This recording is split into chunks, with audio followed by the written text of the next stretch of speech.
अथ हरितालिका व्रत कथा। सूत जी बोले, जिन श्री पार्वती जी के घुंघरैले केस कल्प वृक्ष के फूलों से ढके हुए हैं और जो सुंदर एवं नए वस्त्रों को धारण करने वाली हैं तथा कपालों की माला से जिनका मस्तक शोभायमान है और दिगंबर रूपधारी शंकर भगवान हैं, उनको नमस्कार हो। कैलाश पर्वत की सुंदर विशाल चोटी पर विराजमान भगवान शंकर से गौरी जी ने पूछा, हे प्रभु, आप मुझे गुप्त से गुप्त किसी व्रत की कथा सुनाइए। हे स्वामी, यदि आप मुझ पर प्रसन्न हैं तो ऐसा व्रत बताने की कृपा करें जो सभी धर्मों का सार हो और जिसके करने में थोड़ा परिश्रम हो और फल भी विशेष प्राप्त हो जाए। यह भी बताने की कृपा करें कि मैं आपकी पत्नी किस व्रत के प्रभाव से हुई हूँ। हे जगत के स्वामी, आप आदि मध्य अंत से रहित हैं। आप मेरे पति किस दान अथवा पुण्य के प्रभाव से हुए हैं। शंकर जी बोले, हे देवी, सुनो, मैं तुमसे वह उत्तम व्रत कहता हूँ जो परम गोपनीय एवं मेरा सर्वस्व है। वह व्रत जैसे कि ताराओं में चंद्रमा, ग्रहों में सूर्य, वर्णों में ब्राह्मण, सभी देवताओं में विष्णु, नदियों में जैसे गंगा, पुराणों में महाभारत, वेदों में सामवेद, इंद्रियों में मन जैसे श्रेष्ठ समझे जाते हैं, वैसे ही पुराण एवं वेदों का सर्वस्व इस व्रत को शास्त्रों ने कहा है। इसे एकाग्र मन से श्रवण करो। इसी व्रत के प्रभाव से ही तुमने मेरा अर्धासन प्राप्त किया है। तुम मेरी परम प्रिया हो, इसी कारण यह सारा व्रत मैं तुम्हें सुनाता हूँ।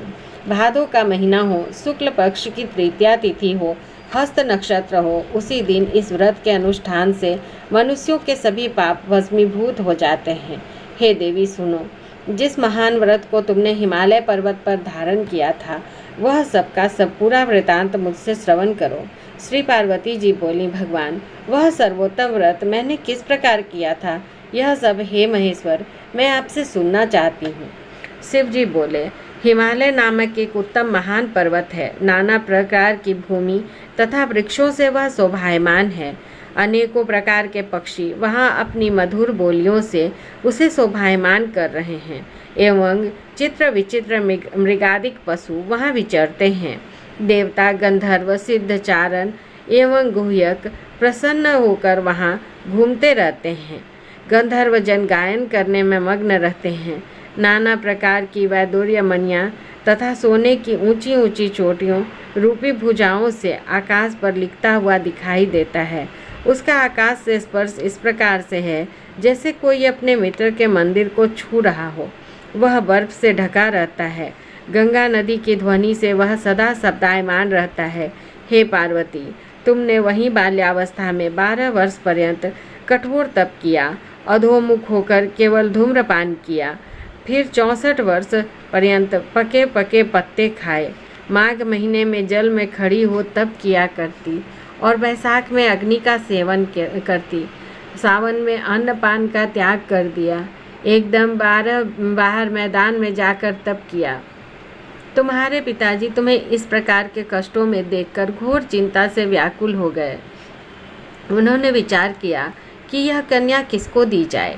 इस समय ब्रह्मा जी के पुत्र परम धर्मात्मा श्रेष्ठ मुनि श्री नारद जी तुम्हें देखने के लिए वहाँ आ गए।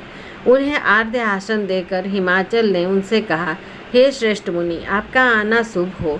बड़े भाग्य से ही आप जैसे ऋषियों का आगमन होता है। कहिए, आपका शुभागमन किस कारण से हुआ। श्री नारद मुनि बोले, हे पर्वतराज, सुनिए, मुझे स्वयं विष्णु भगवान ने आपके पास भेजा है। आपकी यह कन्या रत्न है। किसी योग्य व्यक्ति को समर्पण करना ही उत्तम है। संसार में ब्रह्मा, इंद्र, शंकर इत्यादि देवताओं में वासुदेव श्रेष्ठ माने जाते हैं। उन्हें ही अपनी कन्या देना उत्तम है। मेरी तो यही सम्मति है। हिमालय बोले, देवादिदेव वासुदेव यदि स्वयं ही जब कन्या के लिए प्रार्थना कर रहे हैं और आपके आगमन का भी यही प्रयोजन है, तो अपनी कन्या उन्हें दूंगा। यह सुनकर नारद जी वहाँ से अंतर्ध्यान होकर शंख चक्र गदा पद्मधारी श्री विष्णु जी के पास पहुँचे। नारद जी बोले, हे देव, आपका विवाह निश्चित हो गया है। इतना कहकर देवर्षि नारद तो चले आए और इधर हिमालय राज ने अपनी पुत्री गौरी से प्रसन्न होकर कहा, हे पुत्री, तुम्हें गरुड़ ध्वज वासुदेव जी के प्रति देने का विचार कर लिया है। पिता के इस प्रकार के वचन सुनकर पार्वती अपनी सखी के घर गईं और अत्यंत दुखित होकर पृथ्वी पर गिर पड़ी और विलाप करने लगी। उन्हें इस प्रकार दुखित हो विलाप करते सखी ने देखा तो पूछने लगी, हे देवी, तुम्हें क्या हुआ है, मुझसे कहो, और तुम्हें किस प्रकार से भी सुख हो, मैं निश्चय ही वही उपाय करूँगी। पार्वती जी बोली, सखी, मुझे प्रसन्न करना चाहती हो तो मेरी अभिलाषा सुनो। हे सखी, मैं कुछ और चाहती हूँ और पिता कुछ और करना चाहते हैं। मैं तो अपना पति श्री महादेव जी को वर चुकी हूँ, मेरे पिता इसके विपरीत करना चाहते हैं, इसलिए हे प्यारी सखी, मैं अब अपनी देह त्याग कर दूंगी। तब पार्वती के ऐसे वचन सुन सखी ने कहा, पार्वती, तुम घबराओ नहीं, हम दोनों यहाँ से निकलकर ऐसे वन में पहुँच जाएंगे जिसे तुम्हारे पिता जान ही नहीं सकेंगे। इस प्रकार आपस में राय करके श्री पार्वती जी को वह घोर वन में ले गई। तब पिता हिमालय राज ने अपने पुत्री को घर में न देखकर इधर उधर खोज किया, घर घर ढूंढा, किंतु वह न मिली। तो विचार करने लगे, मेरी पुत्री को देव दानव किन्नरों में से कौन ले गया। मैंने नारद के आगे विष्णु जी के प्रति कन्या देने की प्रतिज्ञा की थी, अब मैं क्या दूंगा। इस प्रकार की चिंता करते करते मूर्छित होकर गिर पड़े। तब उनकी ऐसी अवस्था सुनकर हाहाकार करते हुए लोग हिमाचल राज के पास पहुँचे और मूर्छा का कारण पूछने लगे। हिमालय बोले, किसी दुष्ट आत्मा ने मेरी कन्या का अपहरण कर लिया अथवा किसी काल सर्प ने उसे काट लिया है, यह सिंह व्याघ्र ने उसे मार डाला है। पता नहीं मेरी कन्या कहाँ चली गई, किस दुष्ट ने उसे हर लिया। ऐसा कहते कहते शोक से संतप्त होकर हिमालय राज वायु के कंपमान महावृक्ष के समान कांपने लगे। तुम्हारे पिता ने सिंह, व्याघ्र, भलूक आदि हिंसक पशुओं से भरे हुए एक वन से दूसरे वन में जाकर तुम्हें ढूंढने का बहुत बड़ा प्रयत्न किया। इधर अपनी सखियों के साथ एक घोर वन में तुम भी जा पहुंची। वहां एक सुंदर नदी बह रही थी और उसके तट पर बड़ी गुफा थी जिसे तुमने देखा। तब अपनी सखियों के साथ तुमने उस गुफा में प्रवेश किया। खाना पीना त्याग कर वहां तुमने मेरी पार्वती युक्त बालू का लिंग स्थापित किया। उस दिन भादो मास की तृतीया थी, साथ में हस्त नक्षत्र था। मेरी अर्चना तुमने बड़े प्रेम से प्रारंभ की, बाजों तथा गीतों के साथ रात को जागरण भी किया। इस प्रकार तुम्हारा परम श्रेष्ठ व्रत, उसी व्रत के प्रभाव से मेरा आसन हिल गया। तब तत्काल ही मैं प्रकट हो गया जहाँ तुम सखियों के साथ थी। मैंने दर्शन देकर कहा कि हे वरानने, वर मांगो। तब तुम बोली, हे देव महेश्वर, यदि आप प्रसन्न हो तो मेरे स्वामी बनिए। तब मैंने तथास्तु कहा। फिर वहाँ से अंतर्ध्यान होकर कैलाश पर पहुँचा। उधर जब प्रातः काल हुआ तब तुमने मेरी लिंग मूर्ति का नदी में विसर्जन किया। अपनी सखियों के साथ वन में प्राप्त कंदमूल फल आदि से तुमने पारण किया। हे सुंदरी, उसी स्थान पर सखियों के साथ तुम सो गई। हिमालय राज तुम्हारे पिता भी उस घोर वन में आ पहुँचे। अपना खाना पीना त्याग कर वन में चारों ओर तुम्हें ढूंढने लगे। नदी के किनारे दो कन्याओं को सोता हुआ उन्होंने देख लिया और पहचान लिया। फिर तो तुम्हें उठाकर गोदी में लेकर तुमसे कहने लगे, हे पुत्री, सिंह व्याघ्र आदि पशुओं से पूर्ण इस घोर वन में क्यों आई। तब श्री पार्वती जी बोली, पिताजी सुनिए, आप मुझे विष्णु को देना चाहते हैं। आपकी यह बात मुझे अच्छी न लगी, इससे मैं वन में चली आई। यदि आप मेरा विवाह शंकर के साथ करें तो मैं घर चलूँगी, नहीं तो यहीं रहने का मैंने निश्चय कर लिया है। तब तुम्हारे पिता ने कहा कि एवं अस्तु, मैं शंकर के साथ ही तुम्हारा विवाह करूँगा। उनके ऐसा कहने पर ही तब तुम घर में आई। तुम्हारे पिताजी ने तब विवाह विधि से तुम को मुझे समर्पित कर दिया। हे पार्वती जी, उसी व्रत का प्रभाव है जिससे तुम्हारे सौभाग्य की वृद्धि हो गई। अभी तक किसी के सम्मुख मैंने इस व्रतराज का वर्णन नहीं किया। हे देवी, इस व्रतराज का नाम भी अब श्रवण कीजिए, क्योंकि तुम अपनी सखियों के साथ ही इस व्रत के प्रभाव से हरी गई। इस कारण इस व्रत का नाम हरितालिका हुआ। पार्वती जी बोली, हे प्रभु, आपने इसका नाम तो कहा, कृपा करके इसकी विधि भी कहिए। इसके करने से कौन सा फल मिलता है, कौन सा पुण्य लाभ होता है और किस प्रकार से कौन इस व्रत को करे। ईश्वर बोले, हे देवी सुनो, यह व्रत सौभाग्यवर्धक है। जिसको सौभाग्य की इच्छा हो वह यत्नपूर्वक इस व्रत को करे। सबसे प्रथम वेदी की रचना करें, उसमें 4 केले के खंभे रोपित करें, चारों ओर वंदनवार बांधें, ऊपर वस्त्र बांधें, विविध रंगों के और भी वस्त्र लगावें। उस मंडप के नीचे की भूमि को अनेकों चंदन आदि सुगंधित जल द्वारा लीपें, शंख मृदंग आदि बाजे बजवाएं। वह मंडप मेरा मंदिर है, इसलिए नाना प्रकार के मंगल गीत वहाँ होने चाहिए।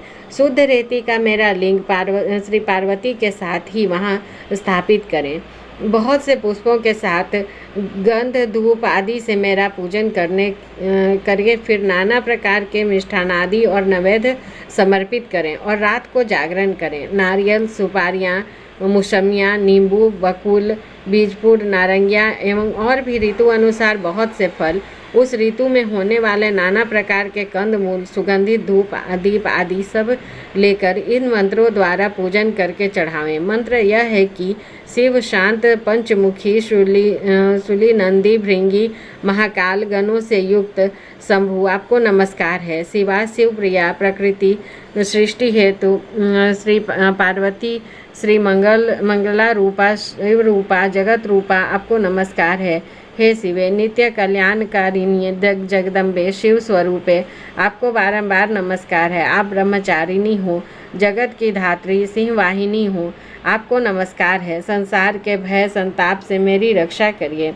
हे महेश्वरी पार्वती जी, जिस कामना के लिए आपकी पूजा की है हमारी वह कामना पूर्ण करें, राज्य सौभाग्य एवं संपत्ति प्रदान करें।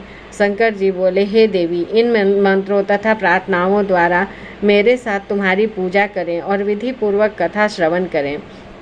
फिर बहुत सा अन्न दान करें, यथाशक्ति वस्त्र स्वर्ण गाय ब्राह्मणों को दें एवं अन्य ब्राह्मणों को भूयसी दक्षिणा दें। स्त्रियों को भूषण आदि प्रदान करें। हे देवी, जो स्त्री अपने पति के साथ भक्ति युक्त चित्त से सर्वश्रेष्ठ व्रत को सुनती तथा करती है उसके सभी पाप नष्ट हो जाते हैं। 7 जन्मों तक उसे राज्य की प्राप्ति होती है, सौभाग्य की वृद्धि होती है और जो नारी भादों के शुक्ल पक्ष की तृतीया के दिन व्रत नहीं धारण करती, आहार कर लेती है, वह 7 जन्मों तक बंध्या रहती है एवं जन्म जन्म में विधवा हो जाती है। दरिद्रता पाकर अनेकों कष्ट उठाती है, उसे पुत्र शोक छोड़ता ही नहीं और जो उपवास नहीं करती वह घोर नरक में पड़ती है। अन्न के आहार करने से उसे सुकरी का जन्म मिलता है, फल खाने से बानरी होती है, जल पीने से जोंक होती है, दुग्ध के आहार से सर्पनी होती है, मांसाहार से व्याघ्री होती है, दही खाने से बिल्ली होती है, मिठाई खा लेने पर चींटी होती है, सभी वस्तुएं खा लेने पर मक्खी हो जाती है, सो जाने पर अजगरी का जन्म पाती हैं, पति के साथ ठगी करने पर मुर्गी होती हैं। शिवजी बोले, इसी कारण सभी स्त्रियों को प्रयत्नपूर्वक सदा यह व्रत करते रहना चाहिए। सोने, तांबे एवं बांस के बने अथवा मिट्टी के पात्र में अन्न रखे, फिर फल, वस्त्र, दक्षिणा आदि सब प्रकार श्रद्धापूर्वक विद्वान श्रेष्ठ ब्राह्मण को दान करें, उनके अनंतर पारण अर्थात भोजन करें। हे देवी, जो स्त्री इस प्रकार सदा व्रत किया करती है वो तुम्हारे समान ही अपने पति के साथ इस पृथ्वी पर अनेक भोगों को प्राप्त करके सानंद विहार करती हैं और अंत में शिव का सानिध्य प्राप्त करती हैं। इस कथा के श्रवण करने से 1000 अश्वमेघ एवं 100 वाजपेयी यज्ञ का फल प्राप्त होता है। श्री शिव जी बोले, हे देवी, इस प्रकार मैंने आपको इस सर्वश्रेष्ठ व्रत का महात्म्य सुनाया है, जिसके अनुष्ठान मात्र से करोड़ों यज्ञ का पुण्य फल प्राप्त होता है। इति श्री भविष्य पुराणे हरगौरी संवादे हरितालिका व्रत कथा समाप्त।